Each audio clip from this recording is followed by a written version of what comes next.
온라인 책방 한 책 읽어드립니다. 이기범입니다. 김동환입니다.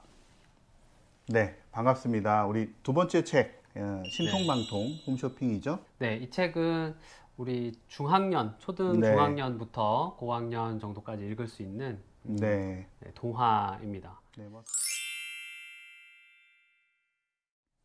이분희 작가님인데요. 이렇게 좀 빨리 발음하면 이분희 작가님이다. 네. 이렇게 네. 아마 낯서실 거예요. 작가 활동하신 지 얼마 되시가 않으셨습니다. 네. 네. 꾸준히 이 활동을 해오신 것은 아니고, 네. 예, 이 등단을 하셔가지고 이렇게 책을 내신 거는 불과 한 2, 3년 네. 정도인데, 3년 전에 네. 황금 도깨비상 그리고 비룡소 문학상 대상 이렇게 네. 두 개의 상을 연달아 받으시면서 네, 화려하게. 딱 네. 두 권의 책으로 예, 존재감을 확실히 예, 네. 하신 분. 요 두 책이 다 비룡소에서 나온 책인데 그 학년의 구분이 있죠. 네, 비룡소 문학상 자체가 네. 그러니까 뭐 학년 구분이 조금 낮은 음. 네, 학년을 대상으로 해서요. 지금 첫 번째 한밤중 달빛 식당 이 수상작이 저학년 대상이고 네. 네. 그리고 이제 신통방통 홈쇼핑은 네. 이제 중학년 네. 이상 되겠습니다.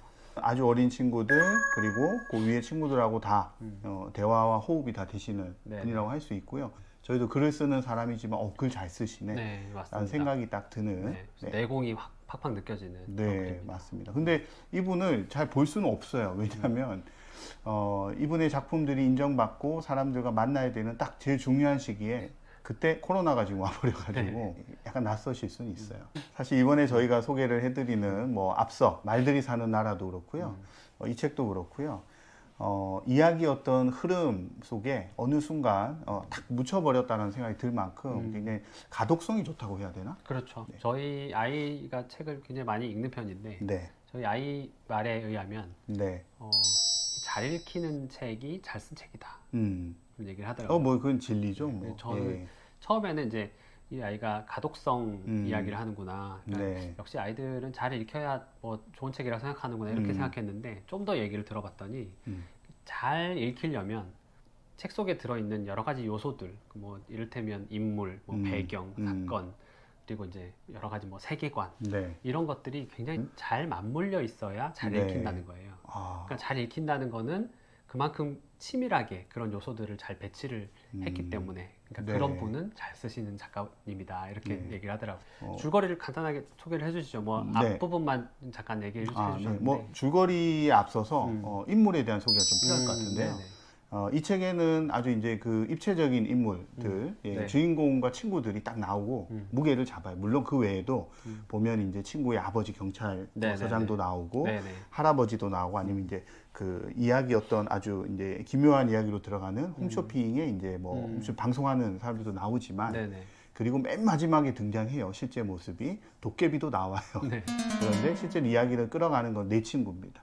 주인공인 선우찬. 5학년이고요. 네, 그리고 이 찬이의 친구들. 찬이랑 가장 가까운 데 살면서 친한 친구 명석이라는 친구가 나오고요. 네. 찬이는 지금 엄마 아빠의 그 사업 실패로 네, 그 아주 시골 마을에 그렇죠. 맡겨진 상태고요. 원래는 서울에 살다가. 네. 그러니까 네. 뭐 여기 나오는 게 독각면이라고 나와요. 네, 네. 공간은. 네. 예, 독각은 이제 도깨비 하는 말을 한자화 시킨 거기 때문에 예, 그 실제로 그런 말이 있을까요? 없죠. 도깨비의 전설이 서려 있는 이제 면단위 마을로 이제 네. 면으로 하고 나오는데 주로 이제 여기서 등장하는 사투리가 아마 작가분이 부산분이다 보니 네네. 경상도 사투리가 나와요. 네네. 그러니까 뭐 경남 어느 시골 마을 정도로 이해를 하시면 네네. 되고요.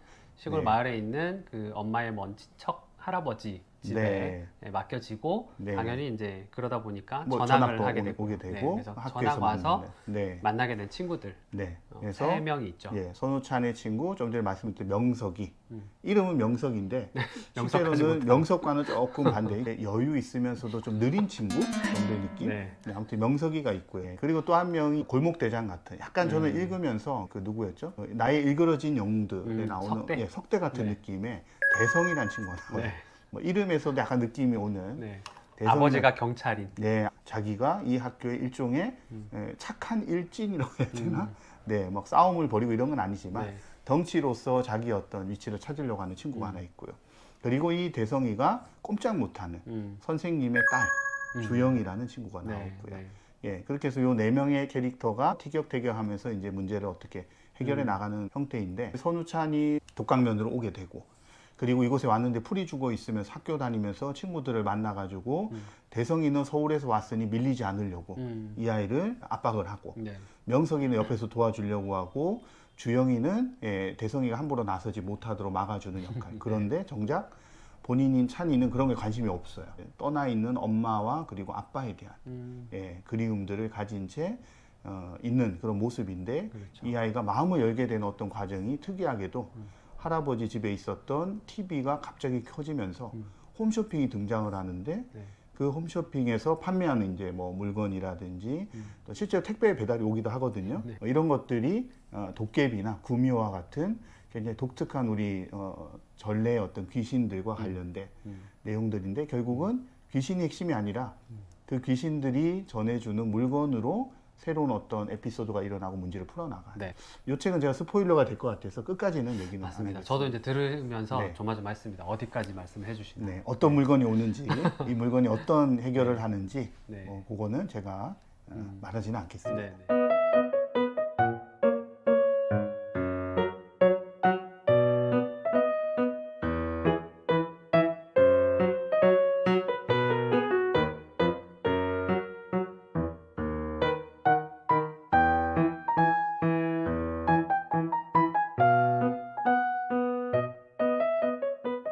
굉장히 전반적인 분위기가 따뜻합니다. 네, 네, 그렇죠. 그러니까 뭐 조마조마한 그런 상황이 해결되는 장면들도 여러 개가 있지만 전체 다 읽고 책을 딱 덮고 나면 마음이 좀 따뜻해지는 그런 성장 이야기 소설입니다.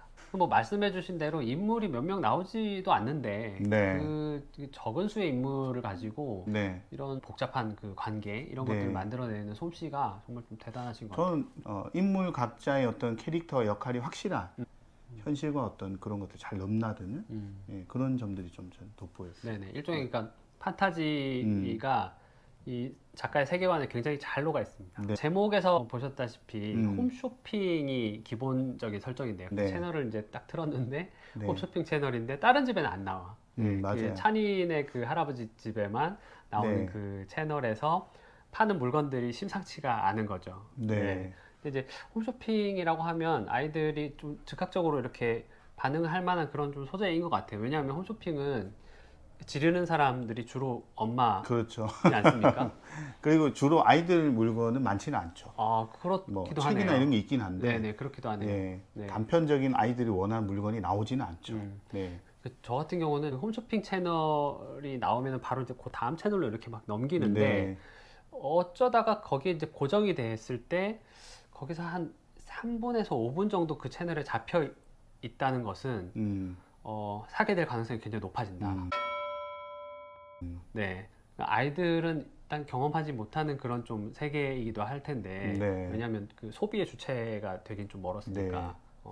그럼에도 불구하고 지금 이 책에 나오는 그 홈쇼핑은 그 아이들이 사고 싶을 수밖에 없는 그런 좀 신기한 물건들. 네. 그리고 사실은 필요한 물건이에요.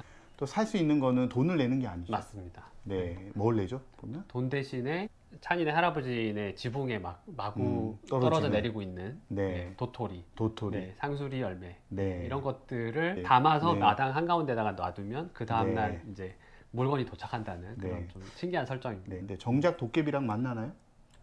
그러지 않죠. 네. 근데 제가 계속 그 뭐 사파랑 같이 네. 뭐 비교해가면서 읽게 되는데 그 사파 속에는 어쨌든 도깨비의 모습이 아니라서 네. 약간 좀 사람이 좀 무섭게 그려져 있긴 합니다만 네. 네, 도깨비라고 생각이 되지는 않죠. 저는 오히려 보면서 네. 아, 이거 그림 그리시는 분도 그렇고 작가도 그렇고 도깨비에 대해서 그 논란들이 있었거든요. 그런 논란들을 알고 어떻게 표현할까를 좀 고민한 흔적들이 사실 보였어요. 그런가요? 요즘은 또 아이들한테 도깨비는 친숙해요. 그런가요? 예, 왜냐하면 그 신비 아파트라는 네. 예, 만화를 또 우리 초등학생들 네. 또는 조금 더 어린 친구들이 굉장히 이제 재밌게 많이 본 최근에 이제 그 애니메이션이거든요. 네. 거기에 도깨비가 나오나요? 네, 거기 있는 신비 아파트의 주인공이 보면 이제 도깨비들이 나오고요. 도깨비 이름이 신비고 금비입니다.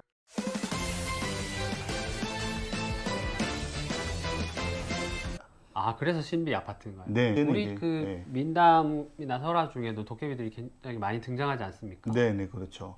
네. 때로는 뭐 제가 그 학교 다닐 때는 일본 도깨비와 우리나라 도깨비가 본질적으로 좀 다르다. 네. 네, 이게 왜냐면 일제강점기를 거치면서 네. 우리의 민속 문화라고 하는 게 음. 일종의 미신으로 치부되기도 하고 그렇죠. 때로는 일본과 우리나라의 이야기가 뒤섞이거나 또는 일본 이야기인데 우리 이야기로 착각하고 있거나 이런 과정을 통해서 들어와 버렸어요. 근데 이제 원래 이야기란 건 그렇잖아요. 다른 나라 이야기 우리가 꼭 몰라야 된다 이런 건 아니거든요. 그렇죠. 네. 근데 이게 어느 나라의 이야기인지 알고 그 나라의 정서를 배우는 어떤 수단으로 되는 게 아니라 정서가 뒤섞여 버리면 네. 거기에는 사실은 숨은 의도가 있을 수 있거든요. 예. 그러니까 우리가 잘 알고 있는 혹부리 영감 같은 거 있죠. 네네. 이거는 우리의 이야기가 아니에요. 그래요. 예, 우리의 이야기 구조상 나오는 형태하고 조금 달라요. 네. 네. 그리고 우리가 막 보면 막 금 나와라 뚝딱 은 나와라 그런 것들이 사실 이제 일본의 어떤 민담에 있는 내용들이 착용된 거고 네네. 우리 도깨비는 그런 식으로 선물을 주지는 않아요.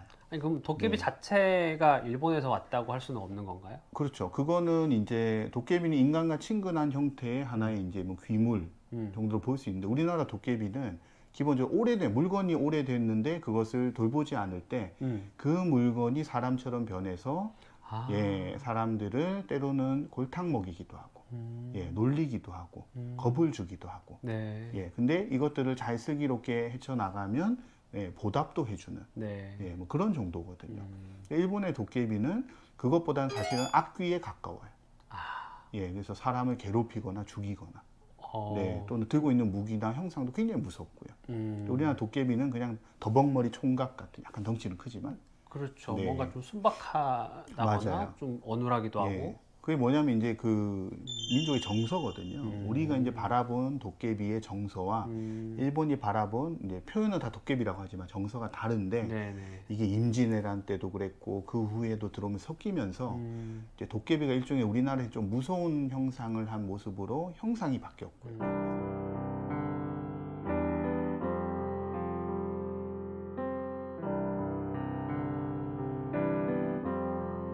그래서 이제 일본의 문화냐 우리 문화냐 이런 것 때문에 뭐 우리 문화는 뿌리 달리면 안 되고 방망이에 있으면 안 되고 뭐 이런 얘기가 나왔는데 뭐 우리나라의 공유의 도깨비는 네. 좀 일본 사람들이 보면은 네. 약간 좀 이질적이겠습니다. 어, 인간을 적극적으로 돕고.